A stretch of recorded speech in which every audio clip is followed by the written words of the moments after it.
এখানে কয়েকটি আকর্ষণীয় ফ্যাক্ট রয়েছে যেগুলি সারা বিশ্ব জুড়ে 9 জানুয়ারি ঘটেছিল।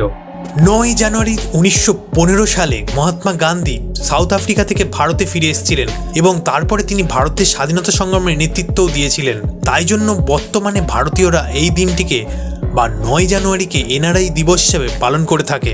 2001 সালের আজকের দিনটাতে অ্যাপেল তার iconic digital media player application iTunes চালু করেছিল।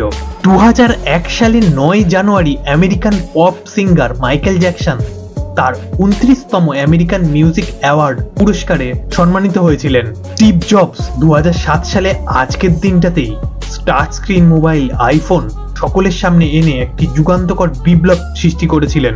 1998 সালে সোভিয়েত দাবা কিংবদন্তি আনাতোলি তার দাবা শিরোপা ধরে রাখতে ভারতের বিশ্বনাথ আনন্দকে আজকের দিনে পরাজিত করেছিলেন।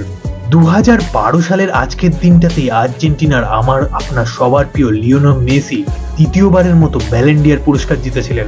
1768 সালে আজকের দিনটাতে ব্রিটিশ অশ্বরোহী ফিলিপ লন্ডনে বিশ্বের প্রথম আধুনিক সার্কাস মঞ্চস্থ করেছিলেন। 9 জানুয়ারি 1922 খ্রিস্টাব্দে হরগোবিন্দ খুরানা, যিনি একজন ভারতীয় বায়োকেমিস্ট এবং নোবেল পুরস্কার জয়ী, তিনি কিন্তু জন্মগ্রহণ করেছিলেন। এছাড়াও সুন্দরলাল বহুগুণা, যিনি একজন পরিবেশবিদ এবং চিপকো আন্দোলনের সাথে যুক্ত, তিনিও কিন্তু আজকের দিনে জন্মগ্রহণ করেছিলেন।